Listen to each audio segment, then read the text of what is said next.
Well, I've got a new scene. Did you like that? I thought that was kind of cool. So I've been working on a few things, having a little too much fun with like the AI crap. I'm not sold, I actually made a tweet about this, but I'm not sold that like AI is coming for like content creation per se, especially like the AI videos. Everyone's like, it's just beginning, but there's just like this heart and soul and genuine thing you can't program into a machine, no matter how much in the way of examples are there. There's this certain tangibility with this medium that you can't fake. Having said that, you can make some really cool backgrounds and shit with it. I will say that. And you can really do some really neat things if you train it a certain way and you have some talent to actually say, this looks cool, I want to expand on an existing idea. Go.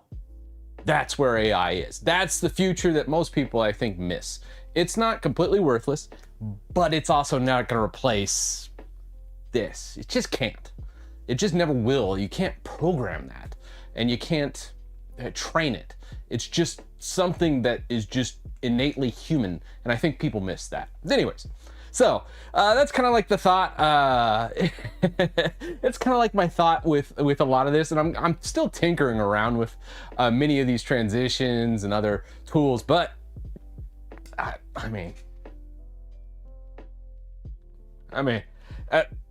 it took a lot of prompts to get this, mind you.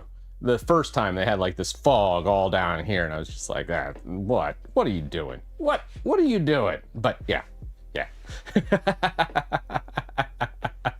So a very, very cool. Today's video, it's gonna be probably a shorter stream. One, I wanted to test all this out, but two, I really wanted to program up the offline util for the people that have donated and bought the utility.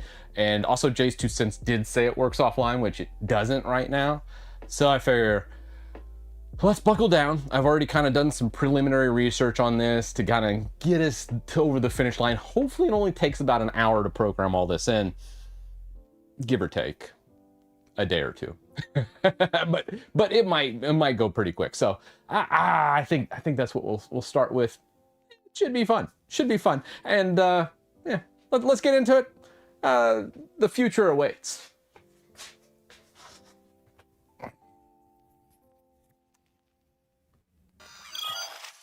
All right. Here we go. Whew. Oh no, Instagram and Discord account got hacked. Yeah, you gotta have multi-factor. Multi-factor is like such a big thing. I think the biggest security flaw I see people do is reuse passwords. 1, multi-factor. 2, never, ever, and I do mean ever, reuse your password. That is just such a big mistake that many people make. Thanks, Abs. Should be pretty cool. Should be pretty fun. So let's jump into this, see where we're at. I've already kind of got this pulled up, and I think I can just bake this directly in and then just churn out a new binary, and the functionality should be there for offline capabilities. Now, obviously for program installations, I can't download and bundle up, you know, I think we're up to like a couple hundred programs. So that's not doable, but I can just disable the install program section until you're having online capabilities, but you can use tweaks, updates, and other parts of the utility just fine. So I don't think I'll do a periodic check. For implementation, I'll probably just end up doing a straight, hey, let's ping DNS like Google DNS or probably Cloudflare. I like Cloudflare a little bit better than Google DNS these days.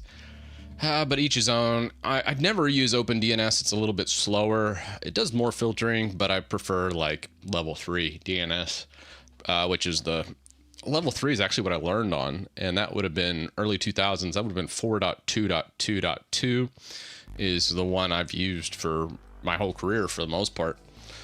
Yeah. Quad 9. You know, I haven't benched Quad 9 enough to tell you if I like it or I don't like it. But I've heard good things. I've heard good things. I don't think I've ever had anybody give me any grief over Quad 9. So, but then again, I haven't used it very much either. So, let's get into this section first. We're going to institute a function for just a simple network connectivity test. Let's just copy this, and I will probably, just returning true or false to the connectivity. I believe we're gonna put, since it's a private function, we'll probably just do test right here. Let's go private. We're gonna call this test. WinUtil internet connection dot ps1. Bam.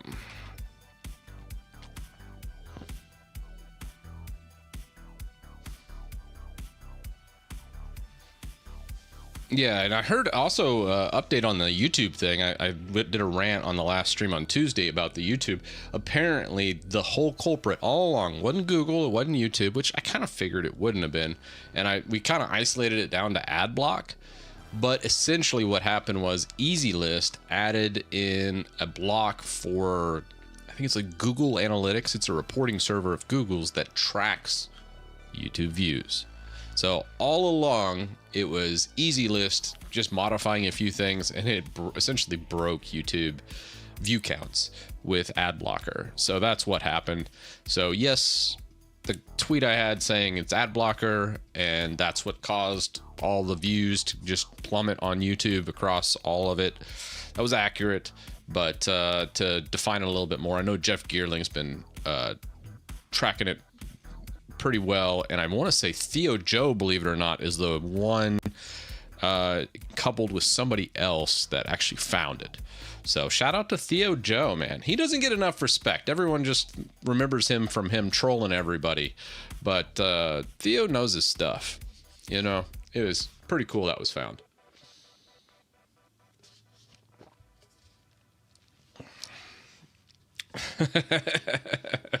But everybody uses EasyList.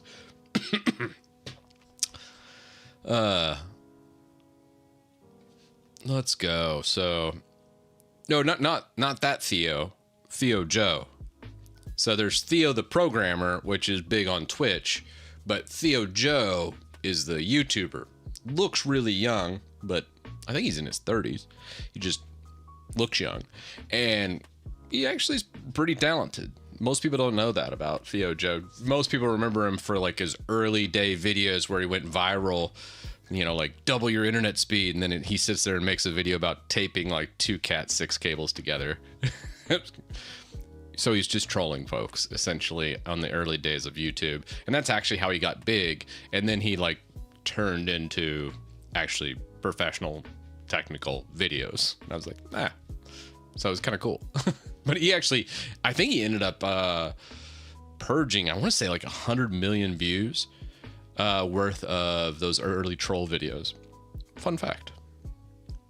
All right, so we got our private function put in, and the idea for the implementation here would be after the sync form, we would add is online. We would sync all of this into its own function. So towards the end of the sync form, which if we look, I want to say, let's find that. Now, obviously it's going to be in WinUtil.ps1, the full compiled file, but we can just get that down a little bit more. So we're going to go sync, and we're going to find form.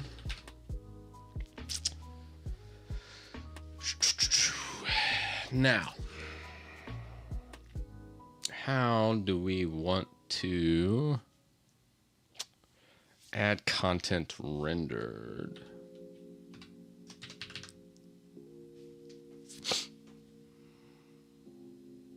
add closing. Here we go. So this is the add content rendered function. This is in main.ps1. And when we look at this, it looks to be, let's go all the way down. So it's rendering those tabs. It ends right here. Now, do we have a sync form focus?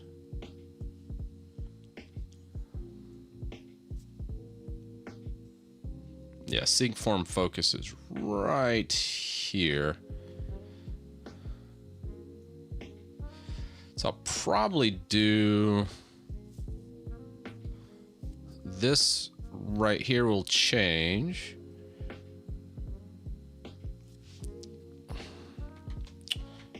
And make it like that.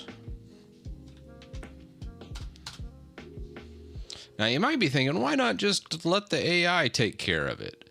Problem with AI is, one, these are modular things, and two, if I try to do this through WinUtil.ps1, the compiled file, it has to read and ingest over 10,000 lines of code. These bigger projects, AI kind of sucks in that regard, but it does have some really good ideas here, which is great.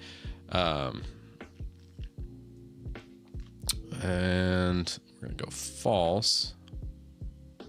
Yep.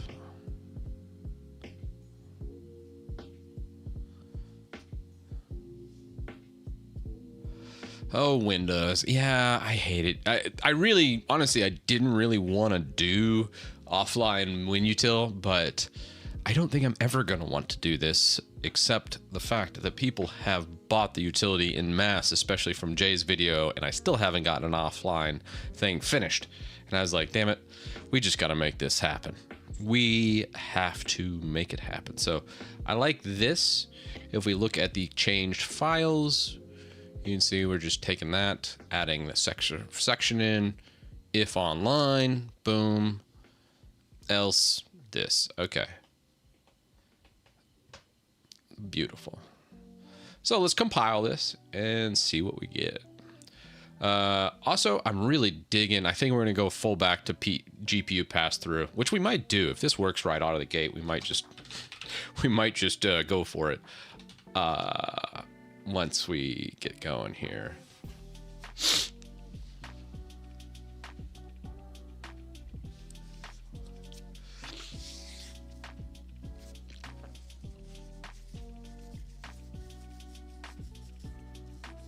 Yeah. I think that's the big problem, Robert, is one, it gets very expensive with big projects like this. If I were to ingest it, it can ingest 10,000 lines, but with that much complexity built into a project, it is really hard, and you have to make sure on the prompting that you are very specific in making like a template that it works off of, so it doesn't just add a ton of code. Because what ends up happening is the code will get duplicated, and you'll see projects just blowed up without proper prompts. And the prompts themselves will take forever to execute. So if you don't know anything about code, prompting is fine on a large project as long as you are properly setting all the syntax and feeding it the proper guidelines to go off of. But it's going to take forever to do. It's easier just to code the thing like I showed here. You can still ask AI questions like, hey, I want to make this online, offline type of function. Give me different methods and ideas behind that. How would you implement that in this project? And then it can go, here's the 3 different ways. And you go, okay, that way is the easiest. Let's go with that. It's probably the most simple, straightforward. Pick it, and then how do I implement this? And they'll say, I'd probably implement it whenever this function's called. Great, let's go ahead and do that. And then manually go and find those functions just like I did here. Takes roughly a minute, maybe. I don't know how long this took. Maybe 2 minutes. The prompt would have taken way longer to ingest and would have spent probably a couple bucks, maybe $5 to get a worse result that has a lot more line changes. Like so far, the the lion's share of this, we're talking maybe 30 or 40 line changes, where a lot of times the prompts will get confused and add like 1,000 lines. It's just, it gets really bad. So having said that, let's give it a whirl. Oh, that's sad. Well then.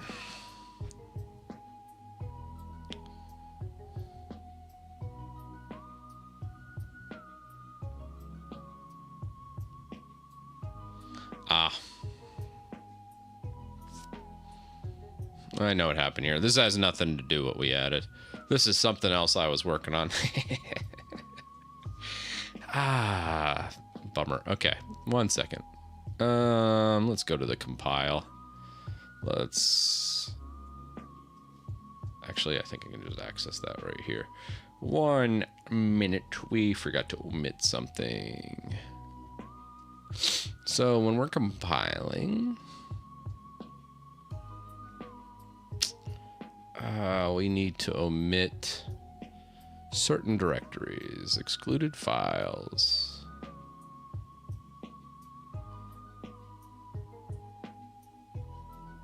And we're going to go, let's go /build. Okay, that should omit that. Let me double check. Yeah.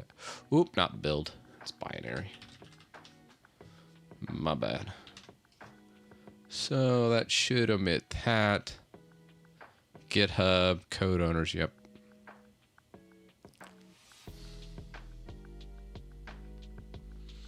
Double check, make sure there's nothing else here. We should be good.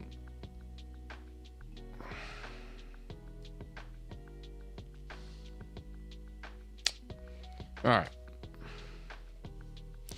Let's just try this again.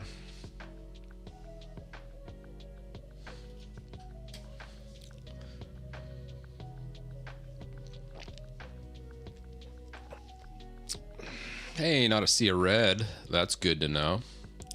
All right, so then everything should be working just fine. Let's go security settings. That's looking good. Let's go tweaks, just do some standard tweaks here. Let's not do a restore point. Let's click that.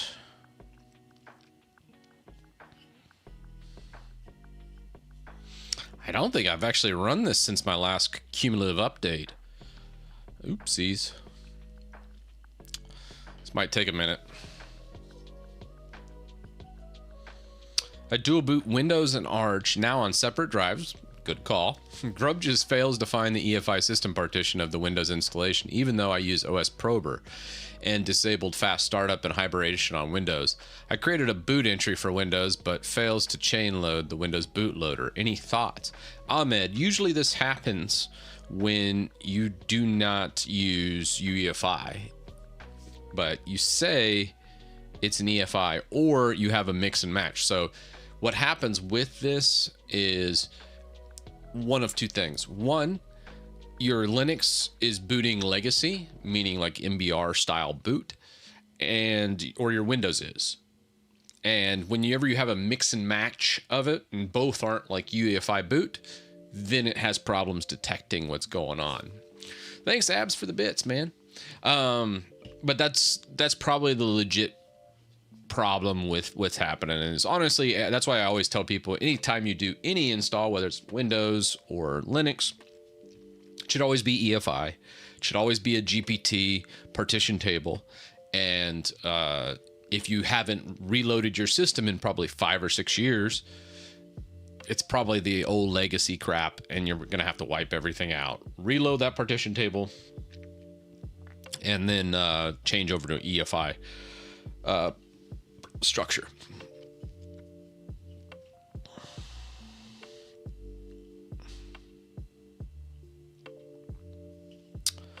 I don't think that's actually true, Duo. We can check real fast. I have Windows on here, so if here, I'll pull it up to kind of illustrate this point.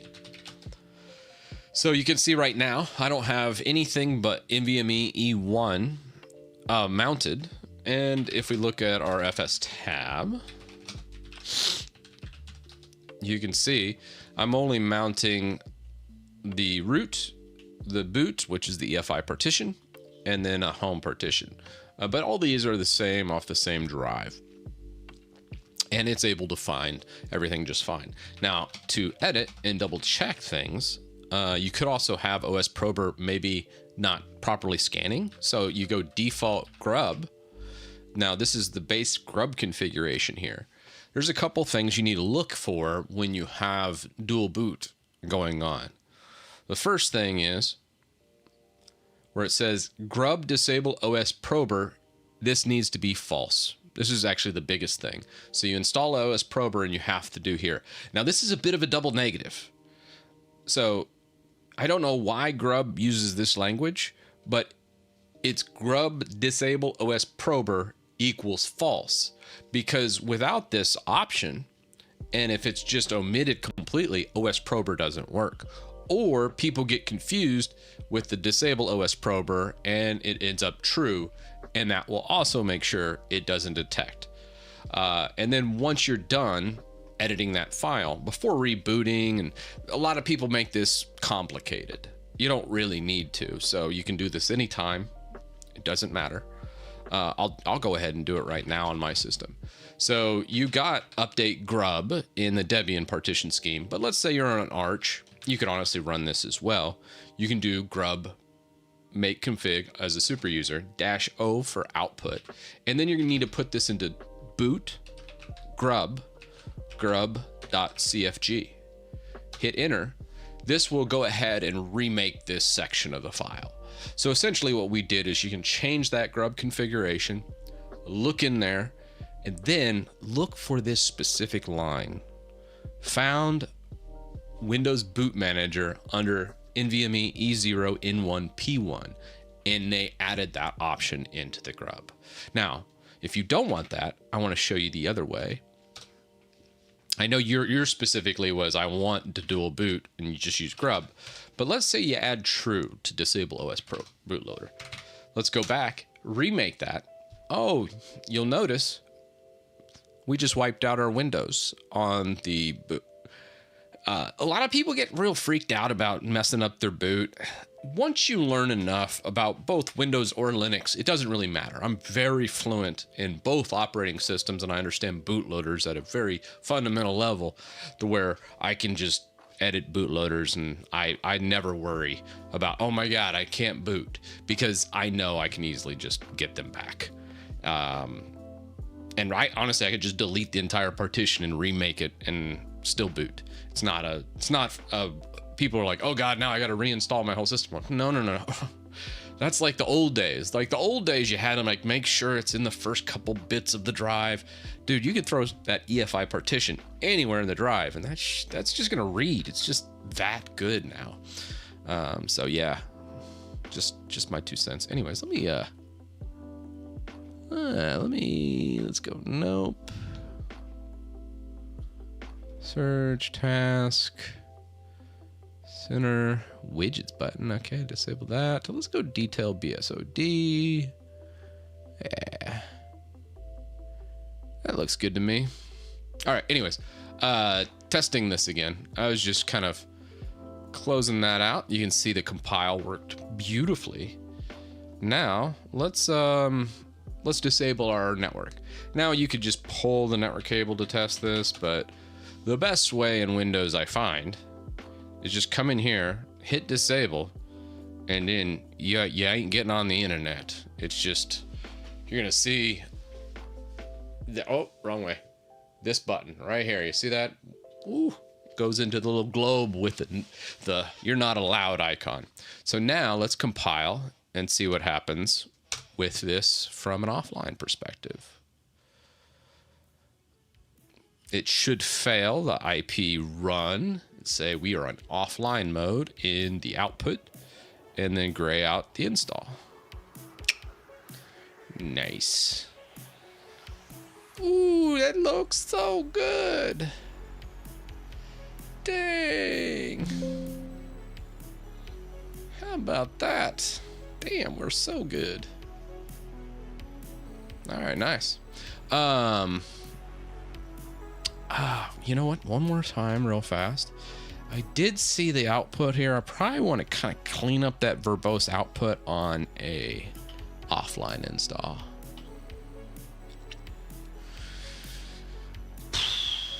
All right. What's that look like? Let's just come on back here.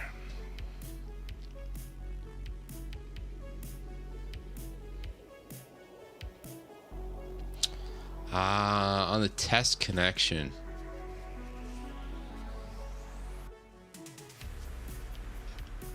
I think we can just go on air silently continue. Let's change that. So let's look at our test function here. Here, we can close this real fast. Test internet function.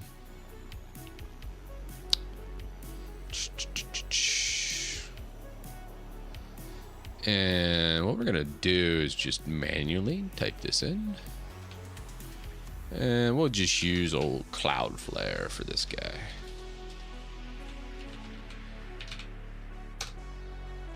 Perfect. And then I want to say you can do on. Was it on air? Silently continue. Nah, it's not on air. Damn it, I can't remember. I'm having a Monday. Case of the Mondays. Error action. My bad. I was like, I keep jumping in and out of too many languages.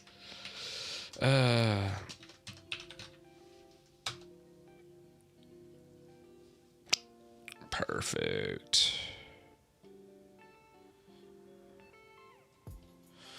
So now, paste error action silently continue in. Perfect. So to show this false, let's enable it. You can see it be true. True, perfect. Disable that again. And we're gonna just do a compile run.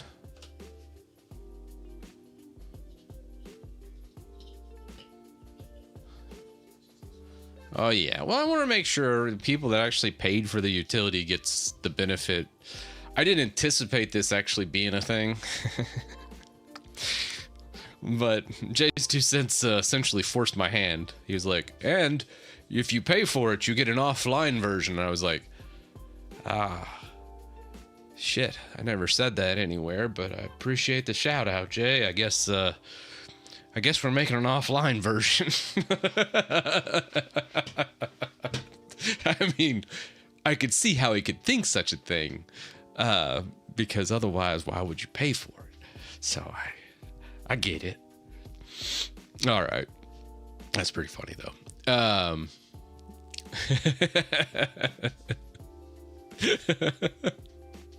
Oh, David Bombley said the same thing. Oh man.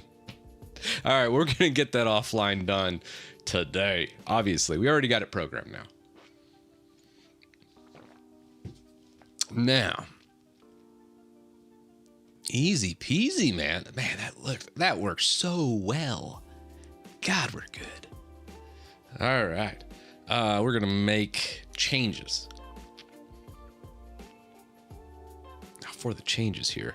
God, I think I'm going to have to do 2 versions on the build. Now, I did write this in Rust for the executable build, and I already know most programmers are like, Titus, you're crazy. Like, first, you're like always talking about F#, but then you write a Windows-based utility in PowerShell, and then you wrap it in a Rust executable.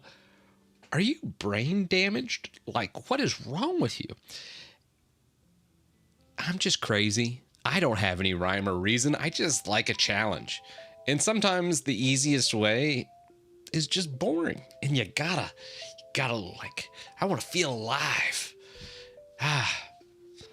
You know? So anyways, That's just my thoughts there. All right, we got that. Let's enable. That, I think, like the cross compile capabilities in Rust, I really enjoy, and I made it, it's like way easier if I'm in Linux and I do like a quick change. Instead of having to recompile everything, I can just compile it in Linux really easily. Where like you can do .NET compiles in Linux as well. It's just, I don't know, Rust feels better for that. Wait, so the tool was never meant to work offline? Correct. Correct, Edge. It was never meant to work offline. Yeah. The original tool was offline, but the original tool was just a straight PowerShell script with no GUI. And I used it to distribute out and configure entire networks in a business setting. So the old tool, like the actual origins of WinUtil, the Windows 10 script, actually, as I called it back then, was because in business, I wanted to deploy sensible settings to all the Windows machines, and I didn't want to sit there, and I'm kind of lazy if you hadn't figured it out. And I was like, I kind of want to just not work. So let me write all this automated stuff to just make sure everybody has a pleasant experience on Windows. And everyone's like, man, that Titus doesn't do anything, but all their machines work so good. Like, you always know a good IT person because you will think he is the laziest man ever made. And he doesn't ever seem to do anything, but everything seems to work well. That's a great IT person. That's the thing. You always want people to think you're lazy in IT. It's beneficial, especially if everything's working well. Now, obviously, if you're just plain lazy and everything's broken, well, you're going to just get fired. But also, if you think you have a good IT guy and he's constantly like swamped and super busy, I mean, maybe if he supports like 1,000 users by himself, that could be a thing. That would really suck. But if it's only like 100 users and he's constantly like super busy, he's doing something wrong, I'm gonna say. In most instances, not every instance. There's use cases for everybody, you know, I get it. But I try to automate everything. And I do mean everything. I don't want to touch anything. And nobody likes doing work. But the best is to automate everything and just have the computers do the work for you. It's the 21st century after all.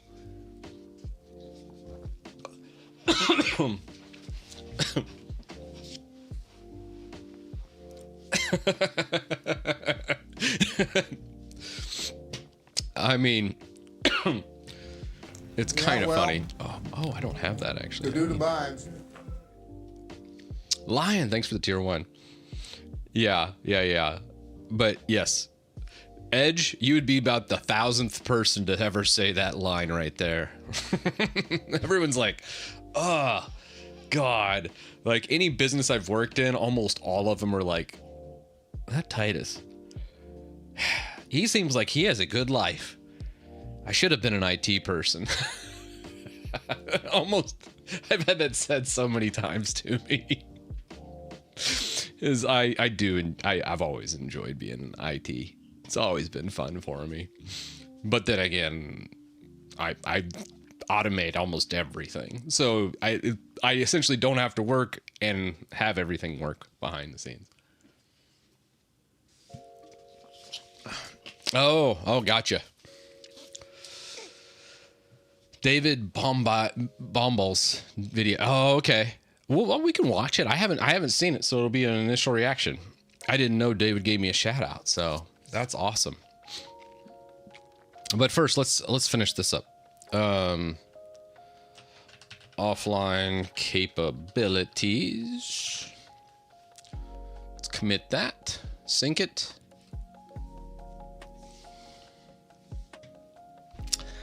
And then what we're going to do here is we're going to go to the binary.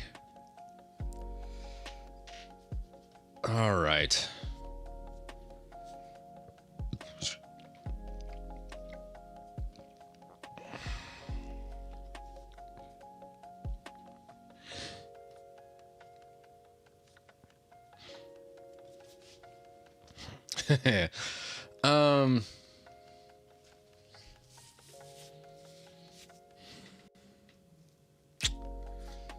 Actually, now that I'm thinking about this, I could just change the binary to do a quick online check. And then, if fails, bake in the WinUtil compile. That's a good idea. So let's, I think we're actually gonna go agent mode. As you can see, this is a very bare bones Rust project. We're gonna say Cyberpunk was the VS Code theme. Huge. Oh, got you, Rust. I'm gonna pull it up. I think I commented, but we'll pull it up after this. So do an internet check and launch the util with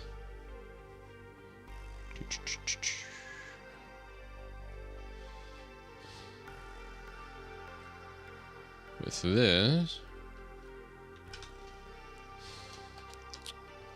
But if offline, use WinUtil.ps1 that is compiled with compile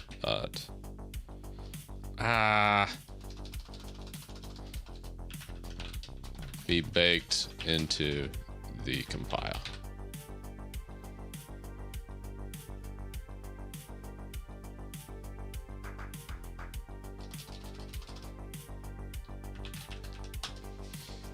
I don't know if it'll get that. That's probably not a great prompt.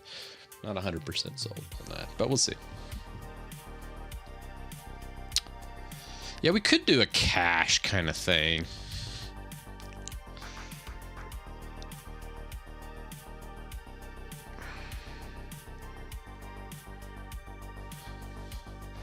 Now, when I first made this, Sonnet wasn't even out. I think it was Sonnet 3 back in the day. So I think I made this binary actually before LLMs. I think I actually programmed this by hand. I think it was like a year ago. Maybe. It's back when I was just getting into Rust. I had my Rust guide. I was like, check out me out. I'm a crab user now. Yeah, anyhow.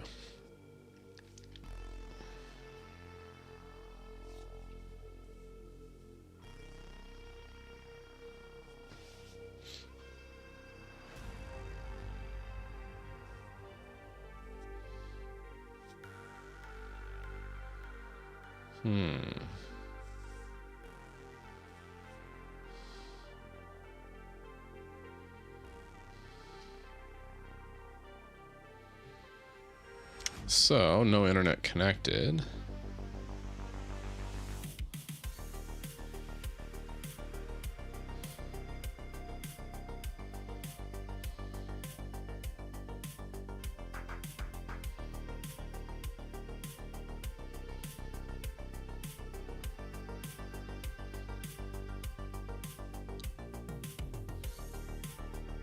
It embeds the WinUtil script.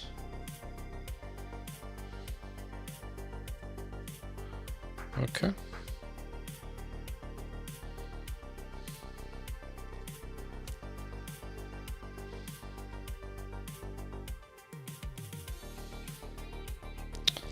Let's see what this goes.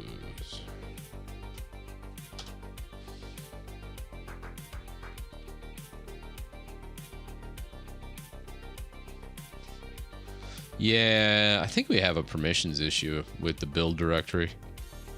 My bad. I did copy it from Linux, so there's probably some weird permissions issues here. Let me clean those up real fast.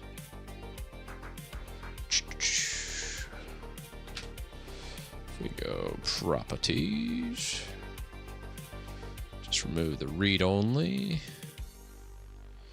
Let's go advanced.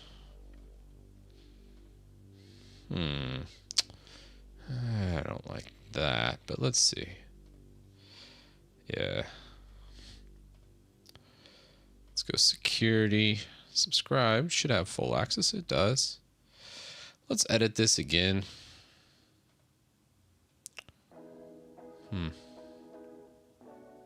Let's go advanced. Full control, subscribe binary. Let's go ahead and replace all child objects too, just to make sure. Yeah, let's try that again. This time, what was it? Cargo build release? Yeah, that's fine. Let's see what we get.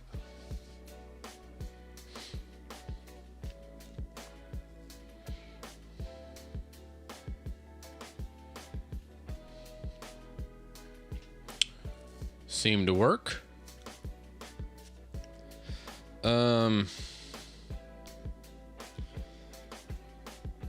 This actually should be like a 0.2.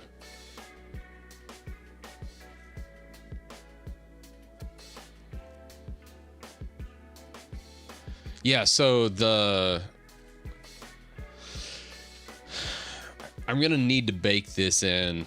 So I'm embedding the entire PS1 script in mainly because people are downloading the file and they might have the initial run won't have an online internet connection, and many people want to use it completely offline. So that's why it's set up in this fashion.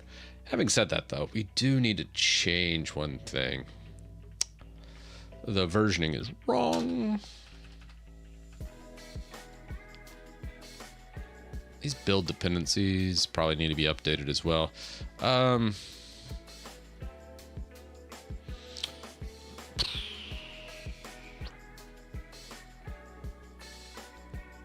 Build dependencies. Is there an easy way for cargo? I think we can do like a cargo rust up. Let's go build. Binary, I'm sorry, yeah.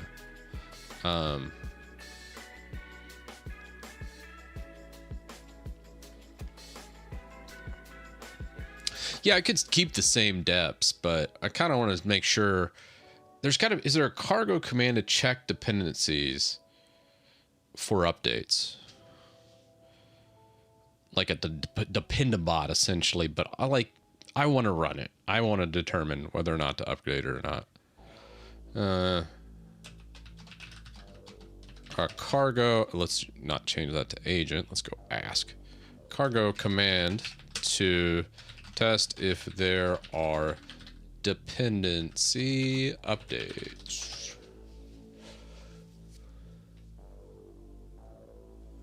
I personally check with a VS Code extension. Ah. So you can check for outdated with just cargo outdated. If you need, you can do cargo dash outdated. Update dependencies to the latest version with cargo update. Let's see if we have that actually. So let's go cargo outdated. No command. So let's install the outdated command. Cargo dash outdated.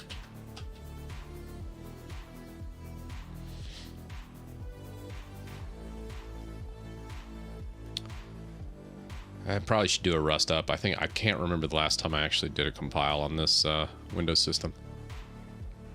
It's been a minute. It's been a minute. Let's do rust up as well.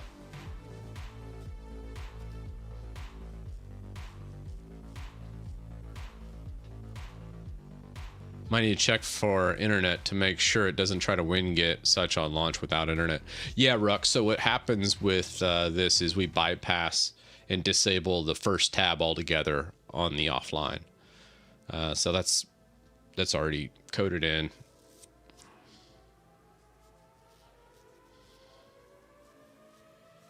Yeah, that's why I'm like, I probably should do a rust up duo because I think the tool chain I'm using is pretty old.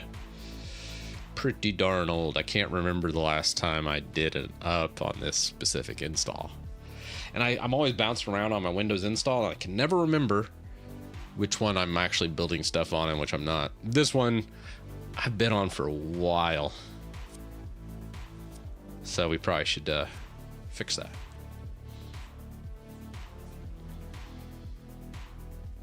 Yeah, it works really well though.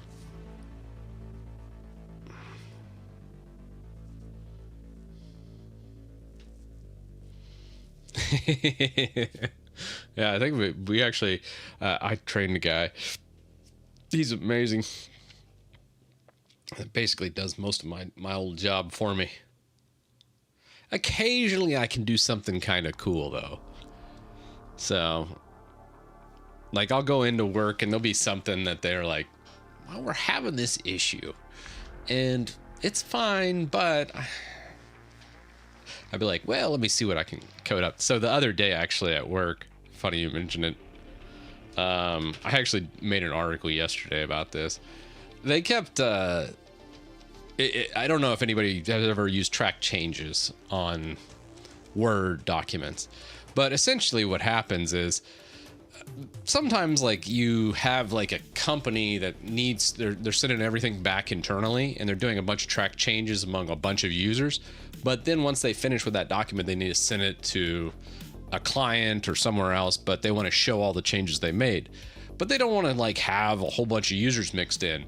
So they essentially wanted the author to be removed and also like changing the timestamps of all those changes because, you know, it was all over the place. You know, some people were working 11 p.m. Some people were over here. Sometimes it was like done 2 weeks ago, and they want to kind of erase all those timestamps as well, but while still showing the track changes. So I made a little Visual Basic module for Word. You just paste this in, and essentially what it does is it goes through, copies all of the content that has track changes on, accepts all the changes, which essentially wipes out all those changes and commits them to the document. And then it goes ahead and turns track changes back on and then reinitializes it and then puts all the changes right back in the document, but with the author name, whoever you put right here. So whatever they want, I just put in there, and then I just bound this to a button on their toolbar in Word. So then all they have to do is anytime they want that to happen, they can just click the little button and away they go. They thought it was cool. And I was like, nice. There's probably maybe one other person in the world that wants that type of thing, but it's just something I coded up at work. And when I got done, my boss was just like, yeah, that's just fucking cool. Holy crap. We were waiting for like hours while this stuff gets done and changed. Yeah, this is way better. And I was like, see, there's still a reason you pay me. Every once in a while, I come up with something decent.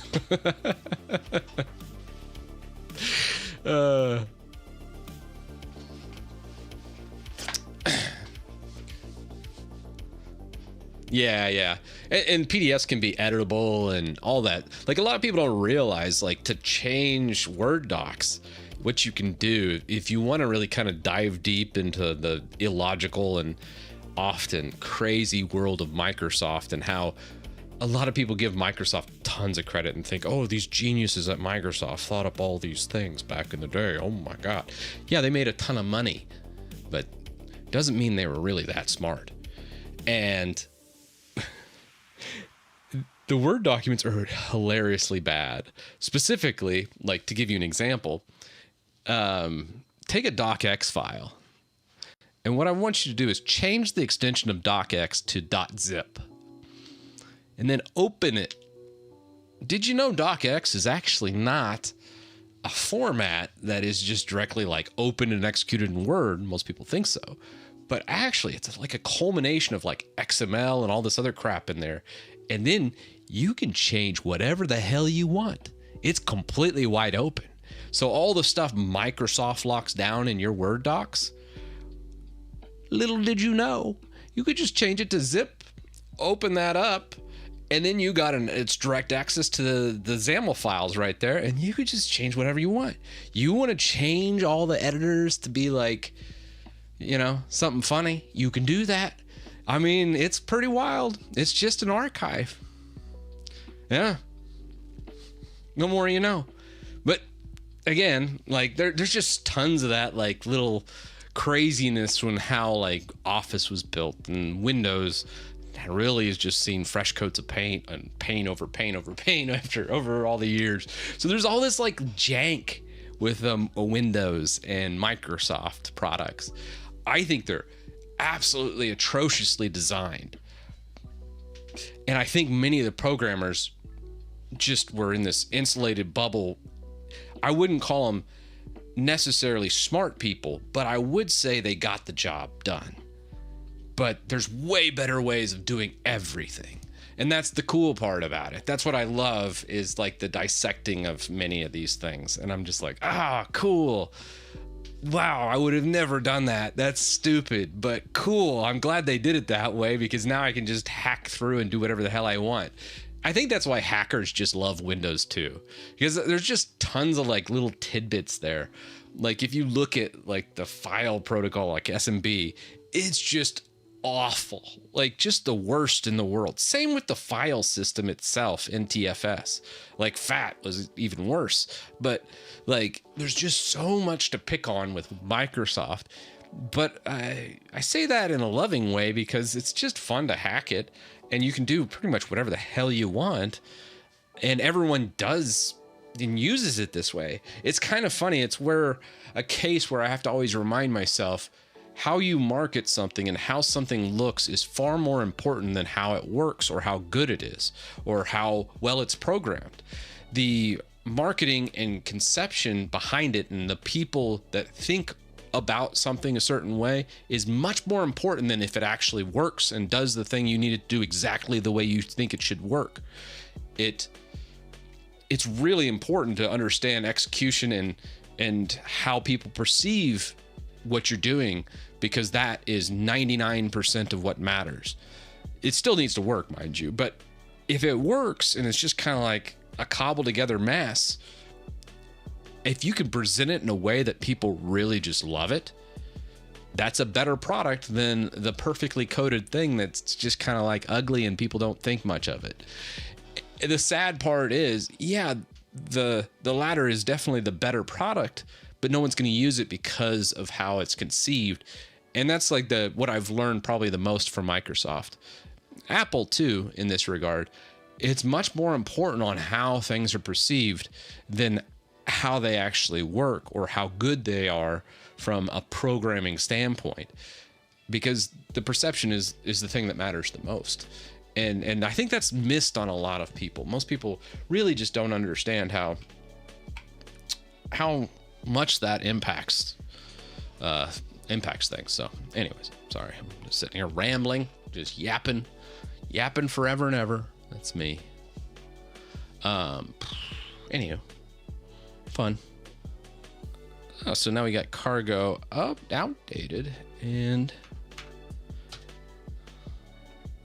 now we can just run cargo outdated and see what we got.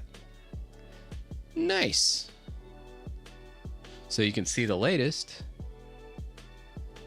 So then we can just go like cargo update. Okay, yeah, those are already updated. But the cool thing about outdated is I can actually pull these up.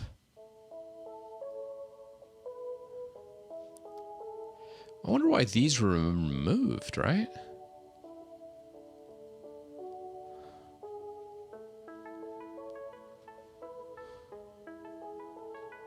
Yeah, I wonder what's going on with that.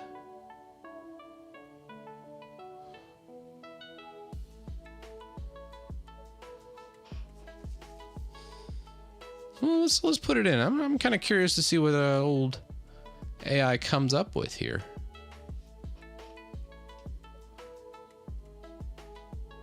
Not the project dependencies. Oh, maybe.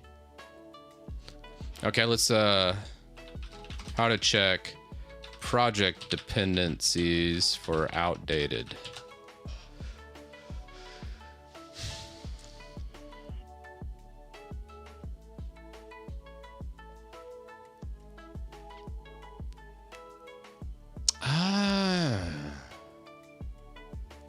Interesting.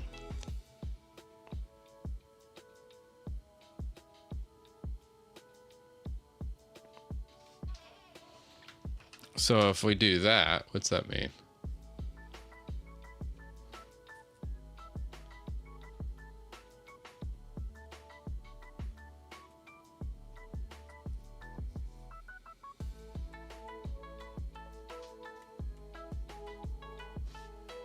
So embedded resources is all the way to 3.05. Major update, but could potentially break the project.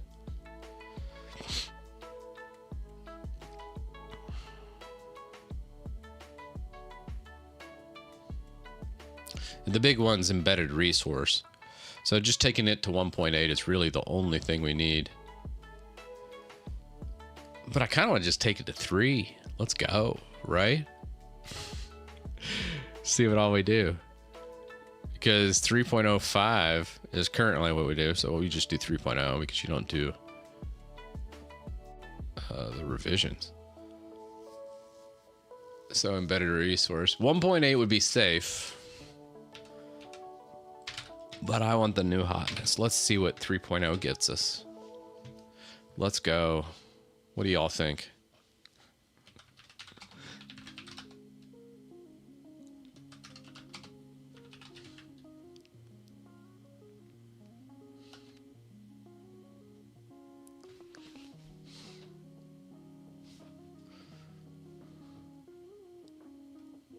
So a little bit of rust breakage here, but only one error. Let's see what this does. Let's go to main RS. See what this, we could explain the error, but it looks like it needs a second variable path. It now requires a second argument for macros.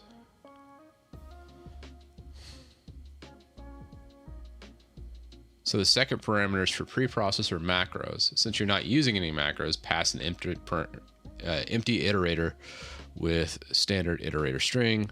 Alternatively, you could always revert. So yeah, we're not going to do that. We can just go embedded resource. Where are you at, embedded? Where's our compile?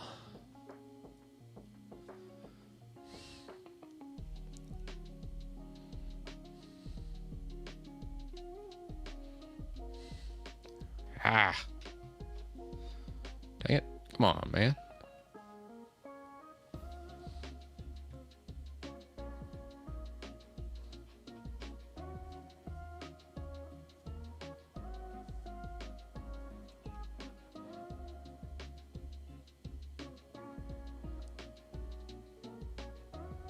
Where's that embedded resource at?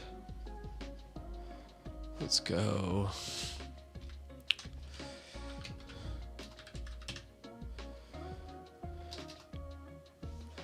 Embed. Windows embedded. Embed. Doesn't actually show here for the compile portion of it. So it has to be standard iterative string, but I don't see that. As far as RC path.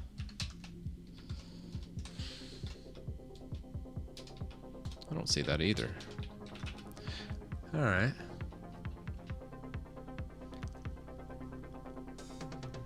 Yeah, let's check the error log.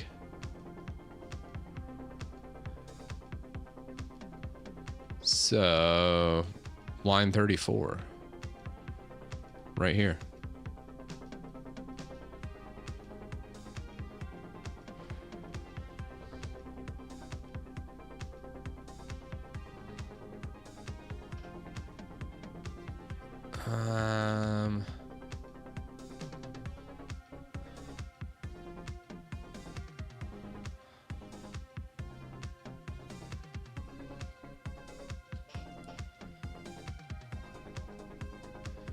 It'd have to be...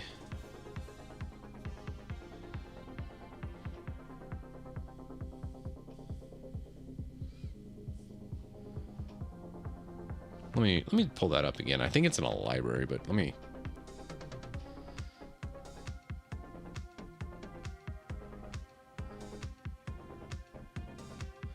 build.rs line 34. I'm in the wrong file. That's why. I'm like, I don't see anything here. I must have put like a build file somewhere else. Oh God. Yeah. Okay. Here we go.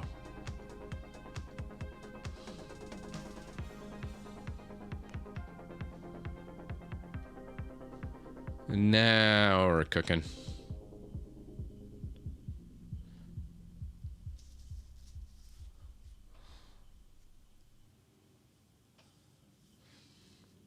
So if we look at the embed resource,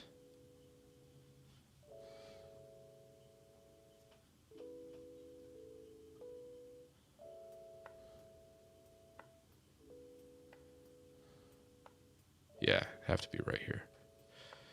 For RC path, path new icon. And I think we'd also do a string output at the end here.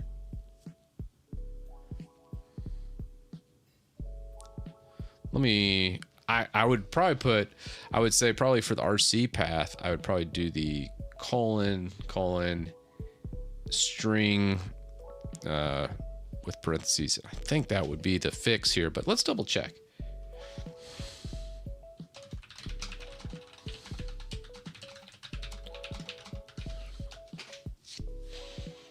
What's up, Blackstar? Yeah, Coding Wonders. I'll check it after I finish this. I want to finish this thought first, though.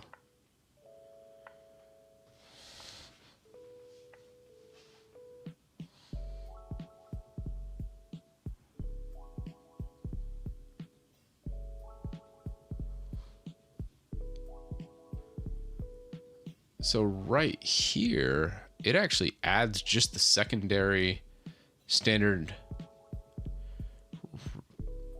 Would just actually puts this entire section for the secondary resource.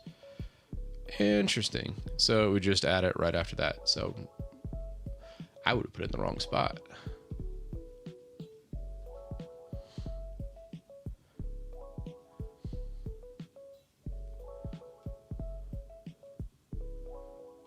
So to use the up-to-date version, pull this guy in.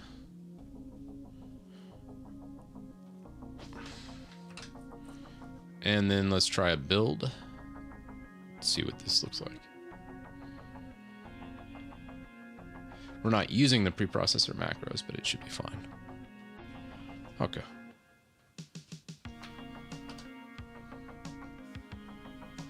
Okay. Use compilation result. That must be used. This is because we're not using it, but I wonder how you'd use it is probably the better question.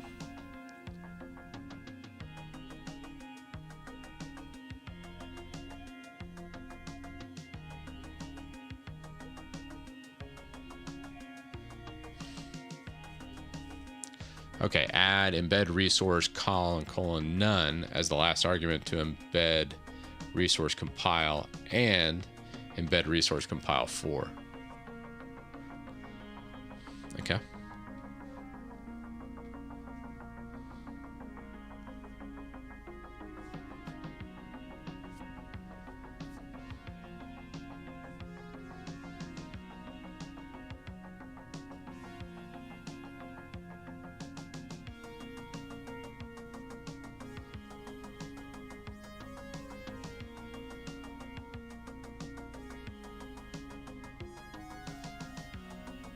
So instead of an empty string, you're saying we should do embed resource none like this.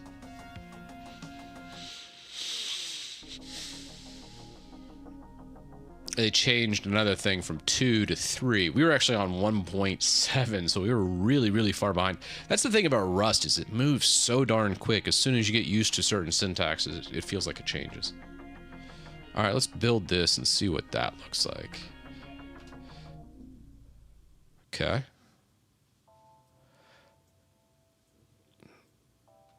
What about this compilation result? I kind of want to know. I know it's just me being OCD, but let's go here. I kind of want to understand why or how to use this.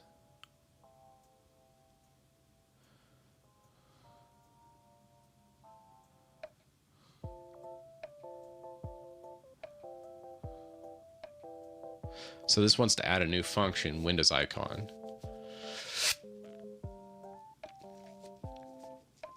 No, that's the existing function.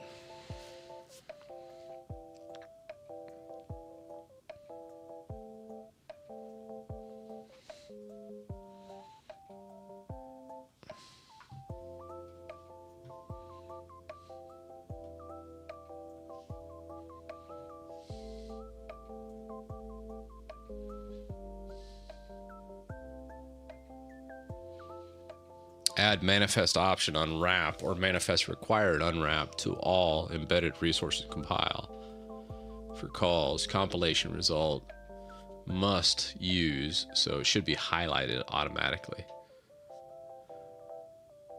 Dot manifest required dot unwrap.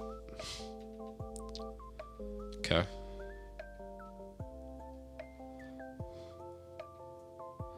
We have this unwrap right here.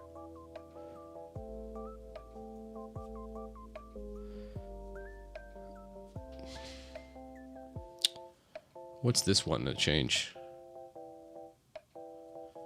Can you spot the change?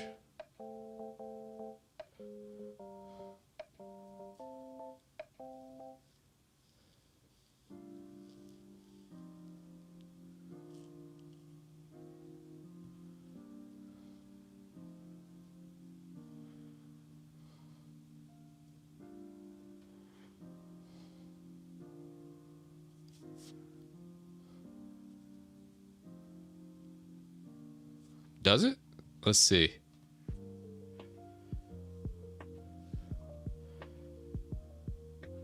It adds actually an underscore and an equal sign before the RC path definition. But instead of, or no, during the embed of the resource, let underscore equal embed resource.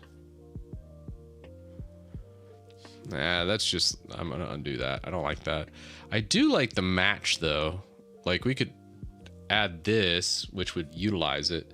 So then we do a match of the embed resource, and then it would actually output, hey, resource compilation was successful or resource compilation failed. That would be better to me instead of just omitting it with the underscore there. I assume that's what that does. I don't know enough to really say for sure, but if we do a build now, yeah, we're gonna have mismatch types. Okay.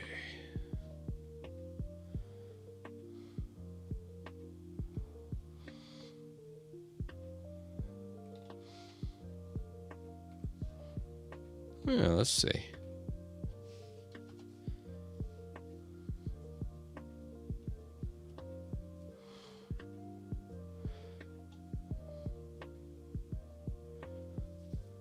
Let's see what they did here.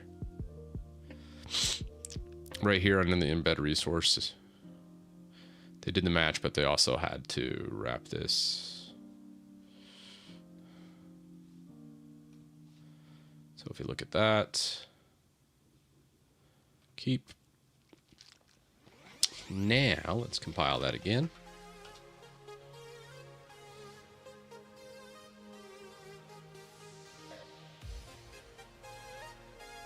Does not like the error check. I know I'm doing it the convoluted way here, but I kind of would like to make sure that embedded resource always gets in. Not that it matters. I'm going to compile this like once every 2 years. It's just, sometimes I like to make things difficult. This is like, you know what, just screw it. Just do the underscore. It's fine. All right, let's try it the underscore way. Screw it. All right, let's see what you got. Yeah, all right.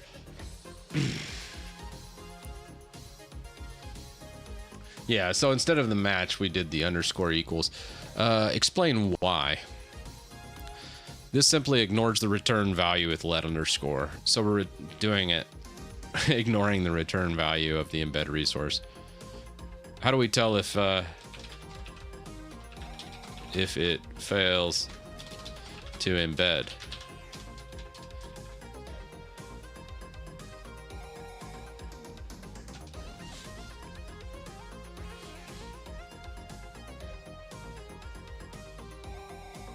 I think it's just gonna throw us in a loop here. Endless loop, maybe.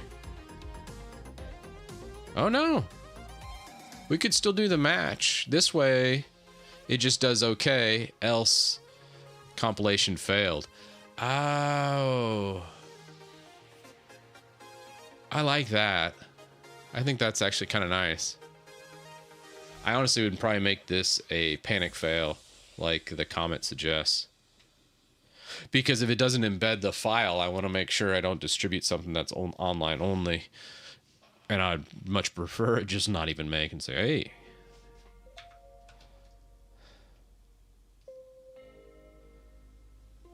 Perfect. There we go.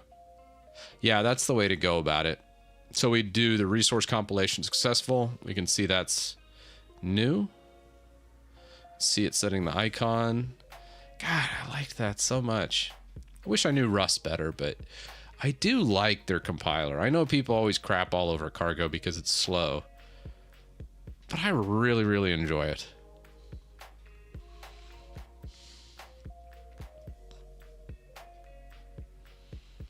All right, cool. Anyways, let me check. Message.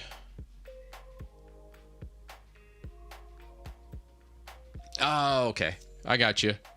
Sent me access to MicroWin repo from Coding Wonders that's decoupled. Okay. I'll accept that, guys. You could have just sent that in chat. So I have to pull up Discord. I hate Discord. Anyways, cool. This works good. Now we've got that build. Let's look in the binary and target, release.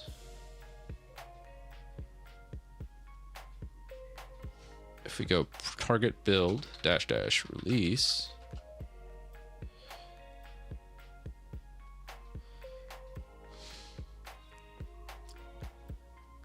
all right, and that should send it to the release profile with an update at 11:04. Perfect. So then we have the self-contained binary right here. It's only 1 megabyte large.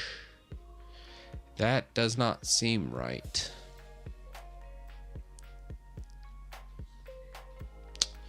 Because the current executable is 70 megs.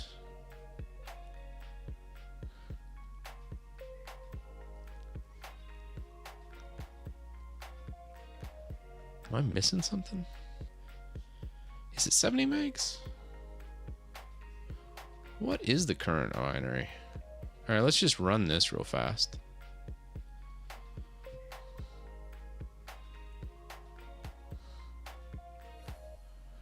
All right.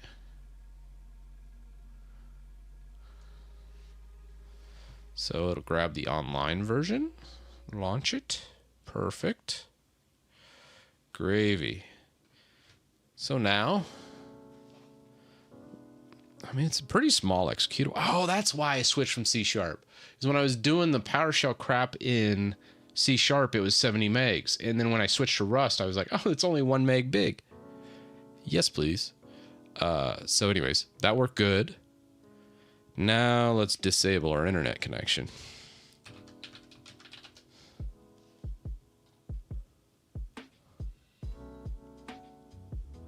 All right, internet connection disabled. Now, launch it. Will it use the embedded resource is the question. Should say failed, no internet, using embedded script. And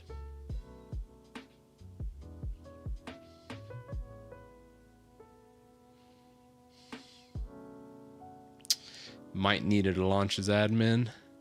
We might need to put an admin. No, there it goes. I wonder why the delay. Maybe all the timeouts from checking the DNS server. Does seem slow. But that's completely offline.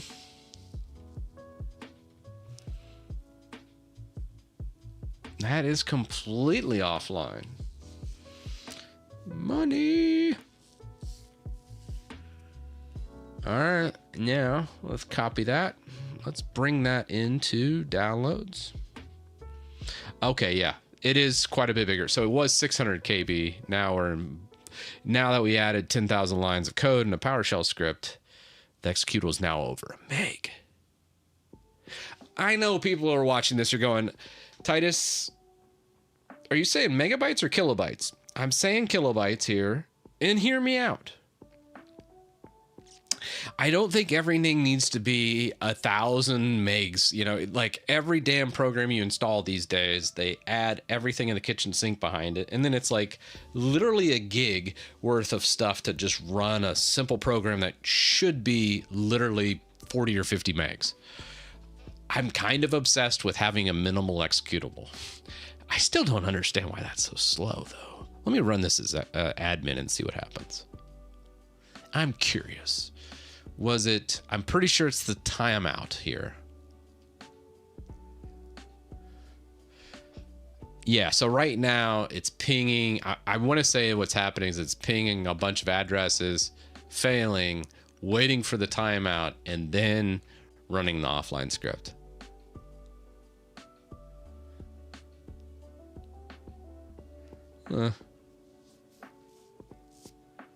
It does work, though. I don't necessarily like it. It is clean, though. It's clean. It's small. Just a little slow on the startup for it being offline. Because of those timeouts, probably.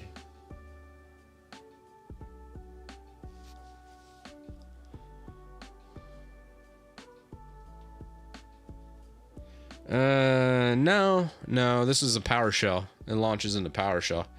I wanted to encompass all of it. I mean, obviously, if we just baked it all into Rust, it'd fly. But I don't want two different code sets.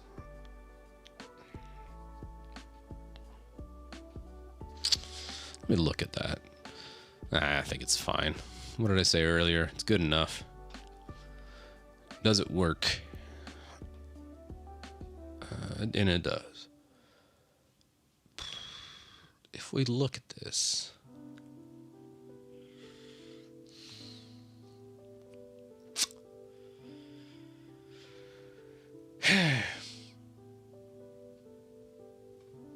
let me see. Let's go to that private function.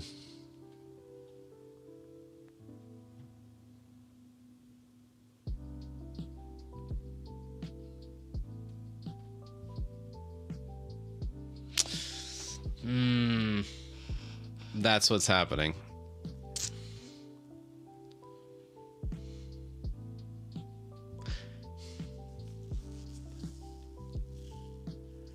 Yeah.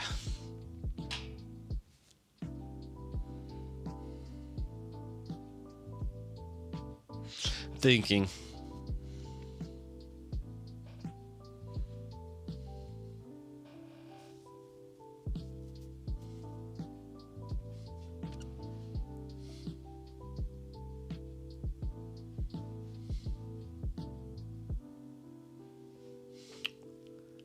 What if you approach it? Oh, Inron, I like that idea.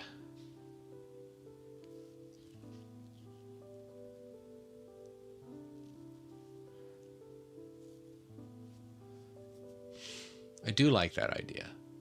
So instead, you add the... I'm trying to think of any downside to that.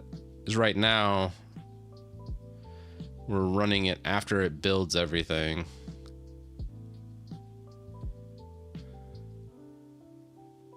Yeah, it could be much more efficient. But it does work. It's good enough, guys. It's good enough. I think that's it. I'm gonna rewrite that, but for now, it's more about just getting it done. That's the big thing. Also, I wanted to look at that video because I think Rux links it earlier in chat.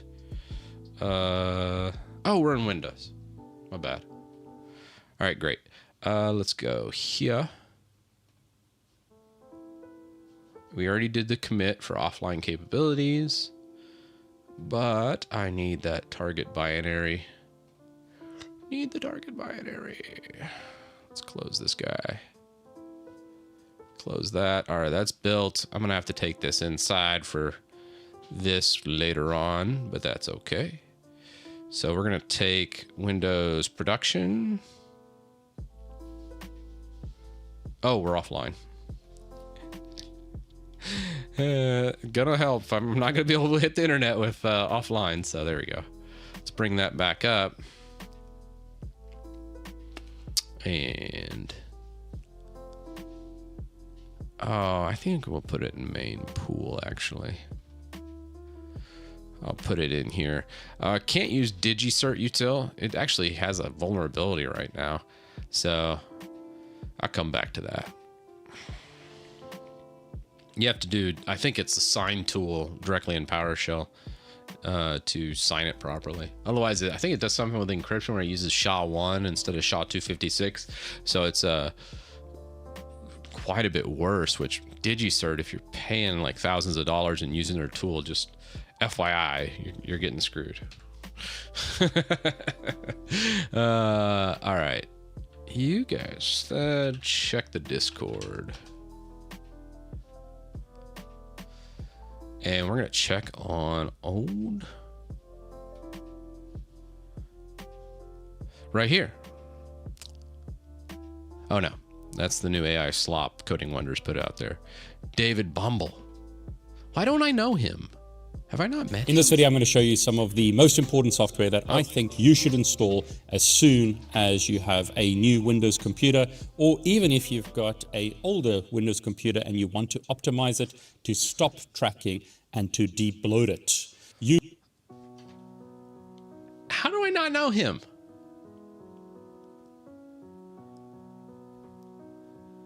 I've literally been watching YouTube for quite some time. I've been in the tech scene in YouTube for 7 years.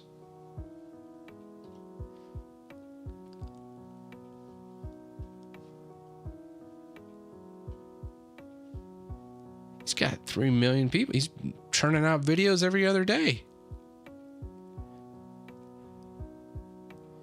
With John Hammond. Let's go to oldest. Oh, he's been on YouTube for a minute. Dang. 17 years. Bro, this guy's like the OG of OGs. That makes me even more upset. I'm like, how have I never seen a video of his? Well, it just goes to show there's just an endless well of creators on YouTube. Anyways, I'm sorry. He's a cybersecurity guy. I guess, yeah, maybe I just don't follow cybersecurity as much. Yeah. And he's quite well known, obviously. More well known than me, that's for sure. Okay, Network Check talks about him quite a bit. That's cool. That's cool. Use the timestamps below to jump to the relevant parts of the video. A lot of people will say the best thing that you can do is install Linux. I think there are a lot of use cases for that, but it doesn't apply to everyone. So if you want to use Windows or you're forced to use Windows, I'm going to show you how to debloat it and make it run better. So I feel that. I feel that in my soul. By Microsoft, and that you're not running a bunch of trash on your computer. Now, before we continue, this video is not sponsored. I'm just recommending the software because the software is fantastic. I found it really useful, recommended by many other people in the industry. Go and have a look at videos online talking about Chris's tool as well as Riva Uninstaller. Highly recommend that you look at the software, free software. I feel terrible because a lot of the people that he shoots there, I knew Jay's video, but I didn't, some of those other videos I didn't know. But thank you for anybody that has covered my utility. I just want to say that right now. Thank you, David, for this, because wow, I'm always flattered by it. It always blows my mind. Optimize your Windows installation and make your life better. So in this example, once again, I've got a brand new Windows laptop. So the first thing I'm going to do is specify my language. In my example, it's English. I'm based in the UK. So I'm going to specify UK. Keyboard is going to be UK. Obviously, you would just choose the relevant options for your country. I'm not going to add a second keyboard. At this point, I don't want to connect to the Wi-Fi network. I don't want to create an online Windows account. I am going to set up a local Windows account only. So I'm going to click on this window so that it has focus, and then I'm going to press Shift F10 so that a command prompt shows up. I'll change the font here just to make it a bit bigger and easier to read. And now what I can do is use the special command start ms hyphen or dash cxh colon local only. That command will allow me to create a lot of people used to use bypass NRO, and I think I did a video last year when Microsoft silently got rid of the bypass NRO. This is so much better than bypass NRO, and I said back in that video that this is how you should always set up a local account when you don't have an option to domain join. However, I'm usually doing pro, so I rarely actually remember this command because I don't ever install Home Edition almost any time. Maybe like on a laptop that comes pre-built, maybe I do it, but even then, usually I like to wipe it out and throw Windows Pro on, and then I always do it, usually a domain join, which domain join you set up a local account, or you could domain join it, but either way, this is the way to go, especially if you're using Home Edition. Windows account rather than being forced to use an online. Yeah, that was last year. I want to use an online account, so I'm going to use that command. And notice I can now specify a user on this computer. And the cool thing about that is most people don't realize with the local accounts, this way is so much faster than bypass NRO. Bypass NRO, you had to reboot a couple times. So it was a terrible way to do it anyways. So using this method is always ideal. In this example, my password was blank. I didn't have to set up password hints. I simply entered a blank password to skip all of those options. That will allow me to set up a lot of people don't know you just always leave a blank password. Speeds this up. Never put a password on a local account. And more junk from Asus, so I'm going to simply click next here, and there you go. As simple as that, I can set up a local Windows account. I'm now asked to set up stuff like locations. I don't want to do that. I don't want to set up Find My Device. I don't want to send diagnostic information to Microsoft. I don't want to improve inking and typing. I don't want to get a so-called tailored experience with diagnostic data.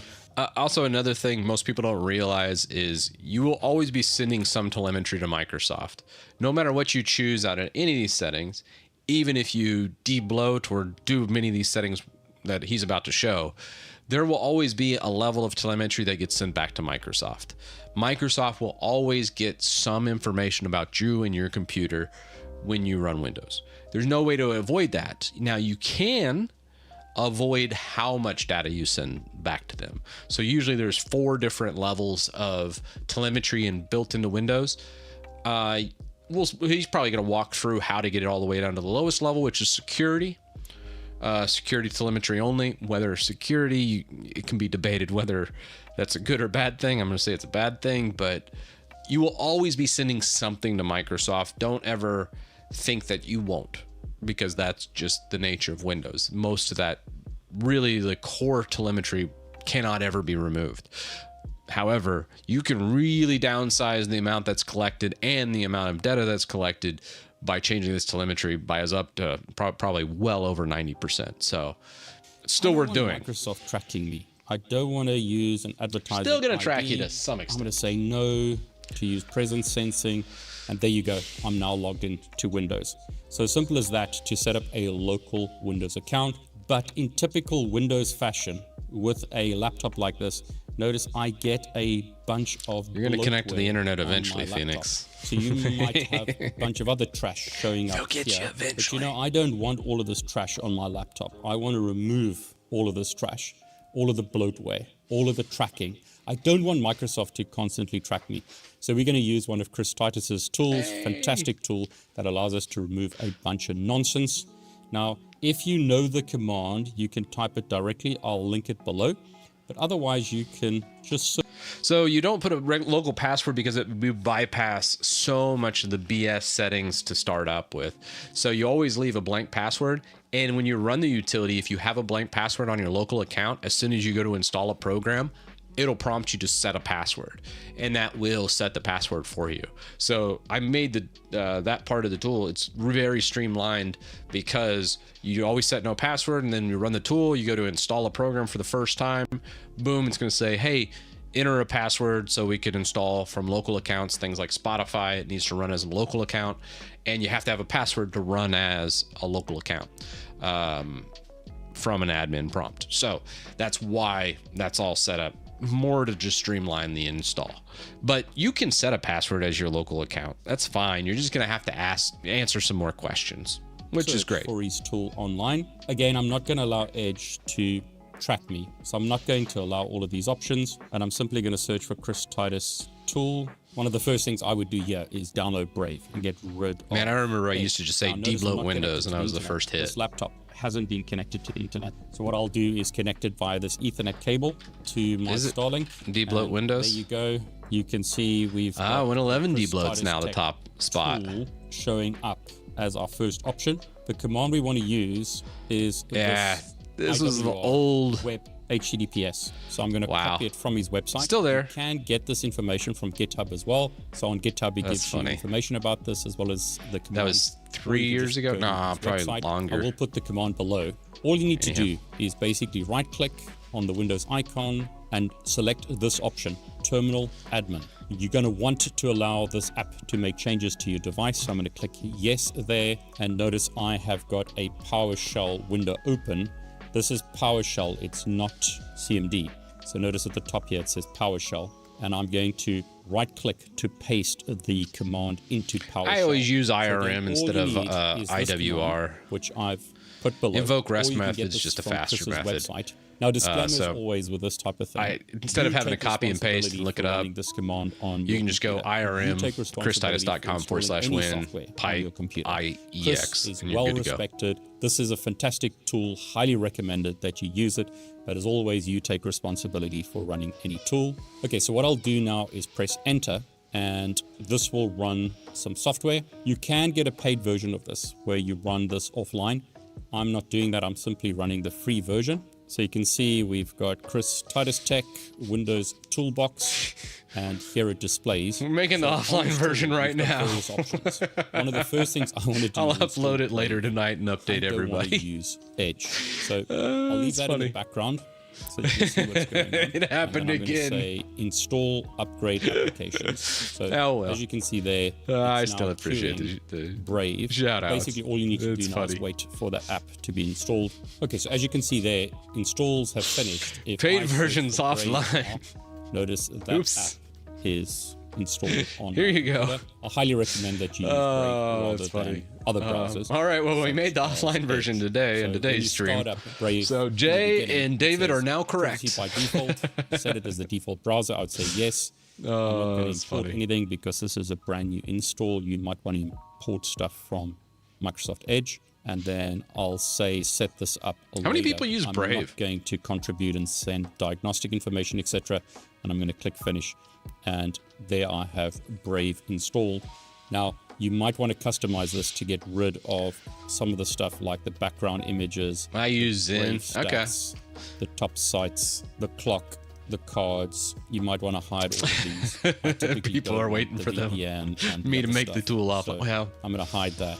The news. Yeah, I'm going to make sure to get that out later tonight. That allows me to have a very basic setup in Brave, but that's up to you. It's a much better browser than other browsers such as Edge. You could, as an example. Yeah, that's the other thing I don't like about Brave too. So now what we want to do is let's go to tweaks, and I'm going to select standard here. Man, that allows that's a slick animation he's done with the after edit. Telemetry.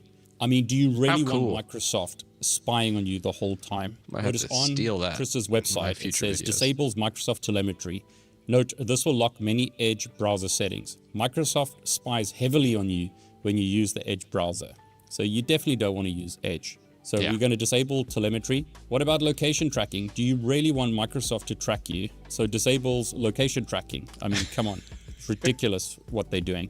What about stuff like this? Disable Wi-Fi sense. Wi-Fi Sense is Oh, a scanned God. service. I that love phones dry home British humor, all too. nearby scanned Wi-Fi So networks good. on your current geolocation. So do you really want Microsoft to know where you are in the world all the time? Give them your location plus Yeah, all Wi-Fi Wi-Fi Sense is networks. terrible. I don't think so. So I Wi-Fi wanna Sense disable probably that. scares So me there the are various most out of options all the here. settings so in you Windows. could go for minimal as an example, or standard, or clear all the options. I'm going to just go with standard to go with some of his recommended settings. Notice as an example, you can change settings here like dark theme for Windows, Bing search in start menu. I'm going to disable that. I don't want to use Bing search. Recommendations in start menu, I don't want that. Show hidden files, Nobody wants ads? I Various should just options make can be that set part of the here. I telemetry. personally Nobody wants would disable recommendations in start IPv6. menu. I know a lot of people will Probably say you shouldn't should even do have that as a but I toggle. don't want my location and other information thinking about it. shown with IPv6. There's also vulnerabilities with IPv6, so I would personally disable that. I'll also prefer Oh, wow. IP version 4 over IPv6. Whole bunch of options here. If you're not sure, That's just go with interesting. standard. Again, with I guess all it this makes kind of sense stuff, from you him run being a this at security your own guy. risk. But Chris, once again, comes highly recommended. Very, very good software, this. Okay, another option that you probably want to disable is this Windows Platform Binary Table, I knew he was going to check that one. WPBT. There have been numerous security vulnerabilities with regards to this. No real reason to use this, so disable it. Have a look online if you're not sure about this, but there are issues with using this. Yeah, IPv6 so I has would remove most that if I were you. vulnerabilities usually. IPv6 There's been again. so up to you. If many you're exploits unsure, happening go on with IPv6. standard and then disable this But- WPB8 from a security point of view. That's where I Otherwise, kind do of some- disagree with disabling IPv6. Now, I put this option here so you can choose depending on you. Him being a security background, it makes sense that he disables IPv6. I personally wouldn't disable IPv6. And technically, I don't even prefer IPv4 over IPv6 just because there's certain applications that want IPv6. And depending on where you are in the world, the type of connection you have, IPv6 might even be a necessity. So it just depends on what you're doing with your computer. If you really want to lock down your computer, you're really security conscious, you don't maybe play very many games, and IPv6 probably doesn't even matter to you, especially if you're coming from like a home or somewhere where you have a dedicated static IPv4. But let's say you're in a really largely densely populated area, you're in a community space, there's going to be a good chance IPv6 is utilized in that environment. And if you disable it, you're going to have a lot of connectivity issues. So it's a very much a double-edged sword of disabling IPv6. I'm not going to say this is wrong. I'm just going to say, it just depends on the person, the user. Me personally, I could disable IPv6, but I sometimes run into little things where I was like, dang it. I probably need to use IPv6 for this, or maybe this might be a little faster in IPv6. I kind of go back and forth on this one, and that's it. I think it just depends. I say the worst case, you can always disable it, see how it works for you. If it doesn't work, just check it again, and then click undo selected tweaks, and then it just reverts it back. So it's not a big deal if you do change it, and then all of a sudden you find out your internet turns to complete crap. No worries. Just revert back. Move it. Thanks for the Prime, man.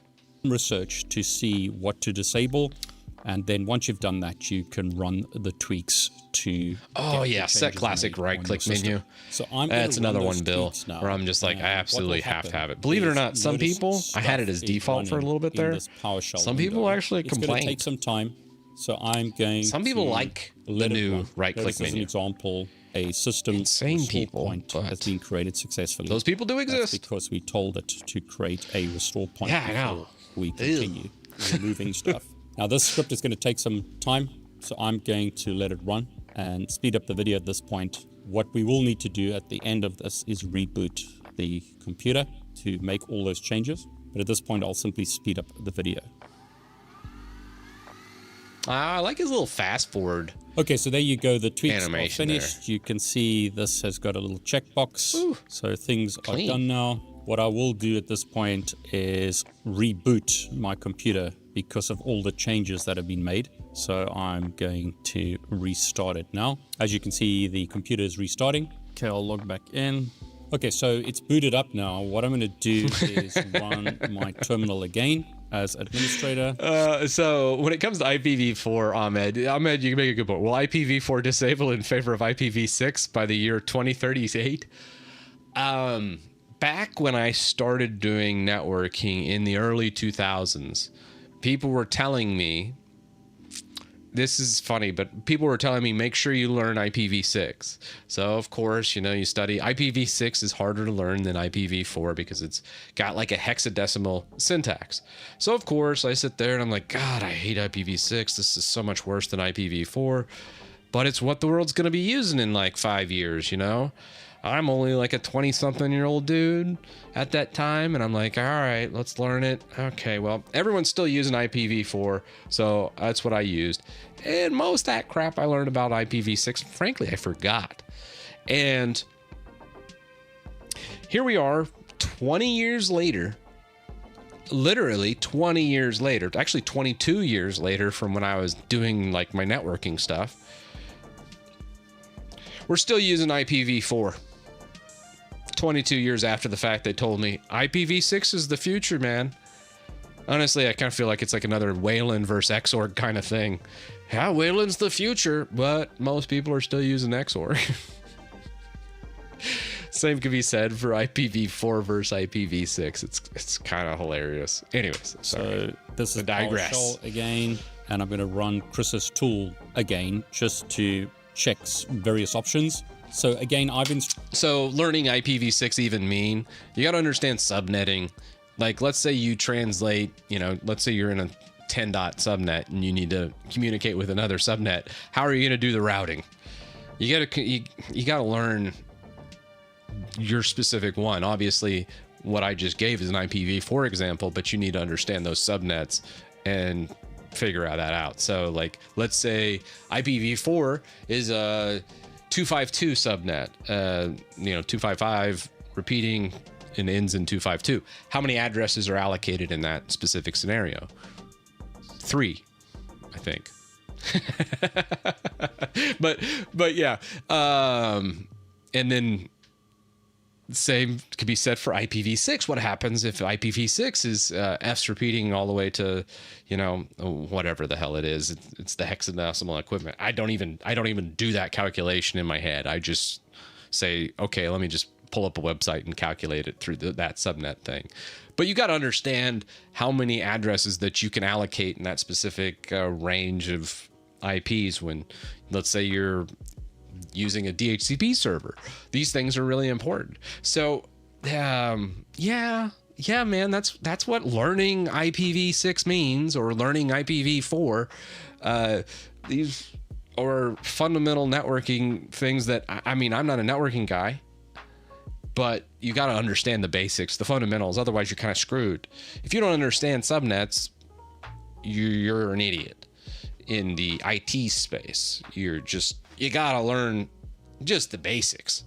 And that's what learning a specific IPv4 or IPv6, that's what that means. So, yes. V6 has more classes and subnets than V4 by a large margin, mind you. The numbers are just different. Let me just show you. This is a very much a show and tell kind of thing. Okay. This right here is the subnet I currently have. This is IPv4 subnet. You got 10.0.0.25. Actually, that's not even the subnet. Damn it. Where is my subnet? I think it's 255.0.0.0. So that address is 255 times 255 times 255. Whatever that is, that's how many addresses can be allocated. Now, when you go into the IPv6 subnets, you can see they look a lot different, right? It's not 255, but it is actually EC99 for this one. Well, what the hell does that mean exactly? Well, instead of 1 to 0, or 10 digits essentially, you have 16 digits, 15 digits?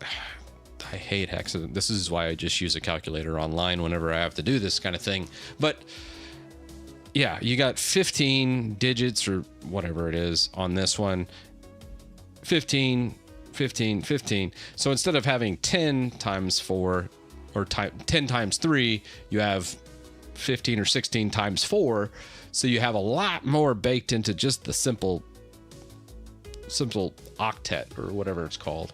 And that, yeah, that's what is happening. Hopefully that kind of bears some resemblance there. I don't know how many, damn it, heck, screw you, Phoenix, you're just trolling me. You're just trolling me. Some things I just don't care to learn, and I just use the online calculator. Frickin' terrible explanation. I agree. Fine. Here. IPv6. Before you all complain, come to IPv6 subnet calculator, calculate the subnet. This is how many addresses you can get with this subnet. So you just put all your stuff in, hit calculate, and then walk away.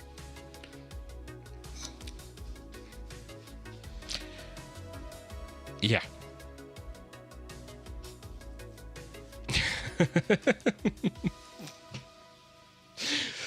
Anywho, that's what the reality is. But I think the courses and stuff, they'll break this down a lot cleaner. Again, I'm not a networking guy. I don't claim to be a networking guy. Don't ask me about networking. I just understand the absolute fundamentals to go to the right place to get the right answer. And then I get the right answer. And then I purge it from my memory. And then I'll figure it out whenever I need to address that in like a year or two. Sorry, let's finish. Install Brave on this computer. I could, as an example, I don't want to learn that. Install Firefox. I'm not getting like a CCNA. Select Firefox and install that. Screw that. And there you go. Firefox is now being installed. This tool makes it really easy to do things. And there you go. Installs have finished, and we got a little check Power cert. on PowerShell. Great thing for me here is the fact that I know you can remove a bunch has of Network the Chuck trash done everything networking? on Windows. A lot of the tracking stuff. You would think and what Network you'll Chuck would have a find lot of is that networking stuff. processes get reduced dramatically when you uninstall. He does a pretty good job. Nonsense. I've always thought Network Chuck's just went videos with were the pretty standard solid. Options here. You could disable a whole bunch of things if you wanted to. So as an example, remove It's just reading hex, Adobe yes, Network but block.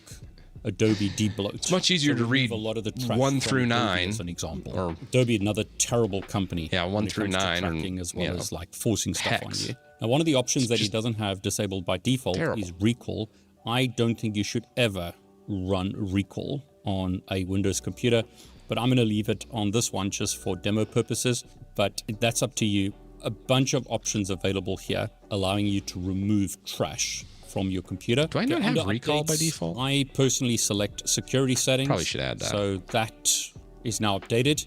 Please note that doesn't work for home, however. So it needs group policies to get this to work. So it will not work on Windows Home. So you might have to set this manually on a Windows Home install. Under config, what's great here is some options in Windows have been removed. So as an example, printer panel, just like that, I can see those options. Yeah, which are very that is hard such to a find, weird. if That not printer impossible to find. command to launch the old printer panel. I had to go down deep, and it's actually a shell colon, and then there's this long hexadecimal address to pull in the old printer panel from like Windows 7. They just completely like buried that panel, but it's so much better than the current iteration in Windows 11. Oh, I hate it. But yeah, all those are just old control panels. Yeah, as far as sponsors and stuff go for a lot of like Network Chuck and that type of thing, I never really understood that aspect of YouTube, and I've never really felt comfortable recommending many businesses. So I've been sponsored a few times by this and that over the years, but for the most part, I never got in the swing of it, and I never really liked shilling companies. My idea behind making money with YouTube was just build something and then sell that something. If it's really good and you make your own thing, you can speak and say, this is fantastic. And if it's really good, other people will just pick it up and then make YouTube videos like, this is amazing. Thank you, David. But like, I didn't pay David to say any of these things. He just picked it up and was like, hey, this is a good product. I'm gonna talk about it. Same with Jay. And many of the other people that have talked about it, I think even Linus has mentioned it a couple times as well. And that's cool. So I think if you make a really good product, I think that's where the power of like YouTube lies, is design a good product instead of trying to get a whole bunch of sponsorships. My idea is just make a bunch of cool products, and then you're going to fail a bunch, but there's going to be a couple that actually go home. If you would have told me back when I created the WinUtil in 2000, it was actually originally Win10 script was the original repo name, and then I really screwed up on that GitHub repo, and I was like, I'm just going to start over and redesign the whole thing. So I scrapped that after a year and a half or 2 years, and then made WinUtil as the successor of it. And man, I didn't think that would take off. All I was actually just a script I already was using in business. And I was just like, hey, this is beneficial. Maybe I need to get a video out. Let me just crank this up. And then it turned into what it is today. And learning GitHub was really what really unlocked it and took it to the next level. Because then anybody could come and contribute, because we've had over 200 contributors over the years. Like the initial design and the update in the XAML, I made 2 GUI designs. Both were awful. The first one was WinForms. The second one was XAML that you see here. And this is like a one-of-a-kind design, because I don't think I've even run into a program or anybody else that has designed it this way, because it's kind of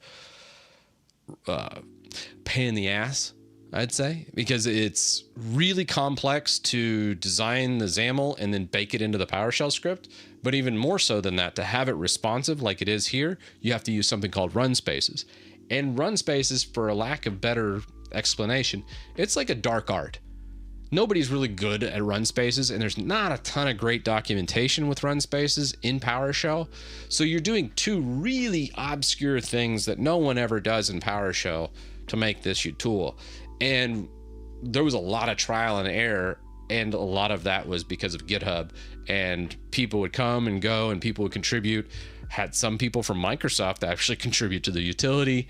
I hadn't seen him in a while, but they initially contributed a little bit of code. Like, try this out. And then they were like, okay, I'm out of here. And, they bounced after a month or 2, and then more people would come and have different unique things. So some things are great. Sometimes, you really have a good run of things. Like the initial implementation of run spaces was done by developer Derp, and a major redesign for modularity was done by him as well, which was great. And I think he's an actual software engineer, and I hadn't seen Derp in 2-3 years now. But he kind of like, there's these professionals that do come in that were professional programmers and would actually drop little hints. And it's really cool when you have that happen, or people like coming up in the engineering space that are really good with programming, such as probably Martin or Meritek. He's contributed a bunch. You also have My Drift User. Those are the 2 recent ones that contributed a ton of stuff, especially with the design of WinUtil. And then like MicroWin, a lot of that work had been done by Coding Wonders after the initial implementation by Conti. Conti was the one that designed that and said, hey, just use DISM. And then I was like, oh, cool. So then I took that, I modified it a little bit. Coding Wonders came in, kind of cleaned it up, and really put in a lot of effort into it. I've had to come back a couple times and touch it, but for the most part, a lot of the updates have been done by Coding Wonders. And I'll come in usually, and my contributions are usually coming in and just saying, okay, well, let's make it simple. And then I'll go in and actually rip out a ton of code and kind of tidy things up a little bit and then push it back out to just try and not necessarily add features, but more remove and streamline things. And that's usually what my contribution, especially the last year, has been more from a project management standpoint than an actually programming one. Find Windows. Here's power. No, F# man. Eventually. Panel. So as an example, computer management. As simple as that to find options in Windows. There are a whole bunch of options in the software that you can look at. So installing specific software, uninstalling specific software, tweaks, config, updates, etc. that you can use. You might want to remove some of the Windows software as an example, or install various software here. And he gives the options here to install it. Like as an example, Putty is a great piece of software that I often use. So I could select that and install it. I'm not going to try and show you all the options in the software. Have a look at Chris's YouTube channel, fantastic YouTube channel, which I'll link below. Goes through many other options in his software. Have a look at his website. But great piece of software, worth downloading and having a look at. And look at supporting Chris as well. So pay the money to get an offline version of his software. And have a look at some of the options here. Now, another piece of software that I think is really good is Revo Uninstaller. Oh, Revo Uninstaller. I prefer to use this rather than That's actually in the toolbox, by the way. Fantastic. I'm going to download the free software. You could actually have installed it through there.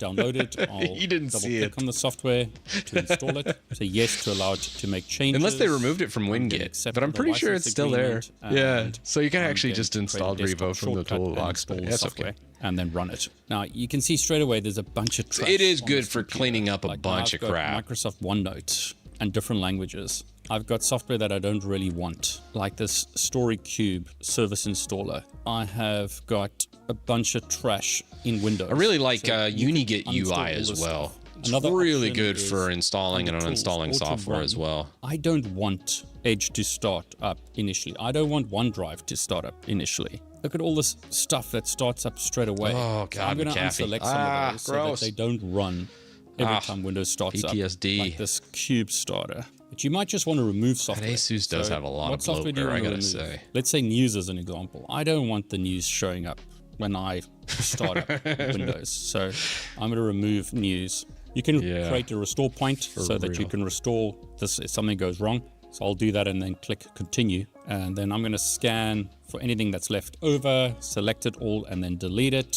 So delete all the trash that's left behind. And there you go. That software has been removed. So have a look at Revo Installer. You can it's solid. I've used Revo for years. Like I want to uninstall McAfee here. Yeah. So I'm going to remove it. I've made a system restore point before, so I'm not going to do that here.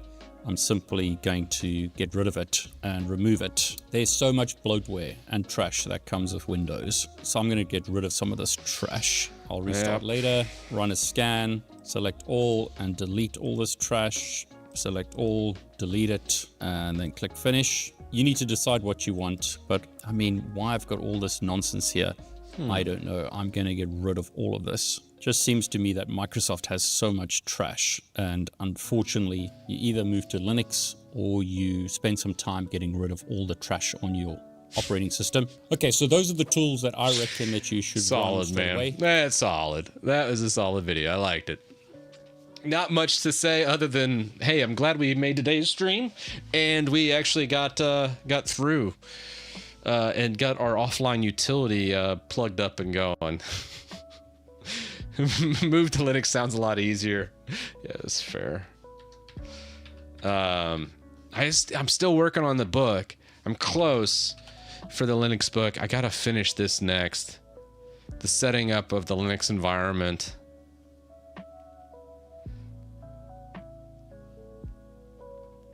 Yeah, I feel like this just needs a little tweaking and I'll get there. Linux programs, the terminal, I'm going to have to keep expanding some more of, but I think I've got a really good baseline or foundation here for someone to learn Linux. And then I need to make more Linux videos and then link them to the things that I don't have a video explanation of in here. Because some of these are kind of old, like, God, I think this, like LTS verse rolling, I think I was on vacation in like Colorado. In this video, I'm going over LTS verse roll. Man, yeah. That was a cool spot, though. That was in Crested Butte.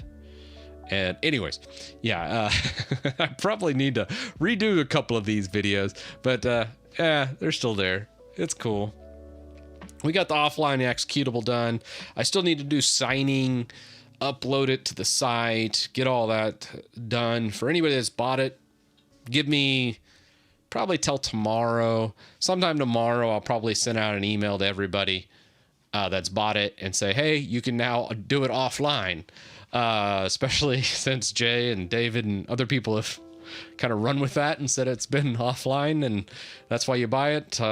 Now I can say they were absolutely telling the truth just a month before it was true. Now offline is no longer a lie. So yeah, that's great.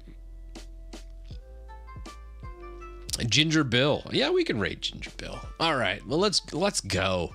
Let's go, guys. Well, thanks so much for stopping in today, guys. Later.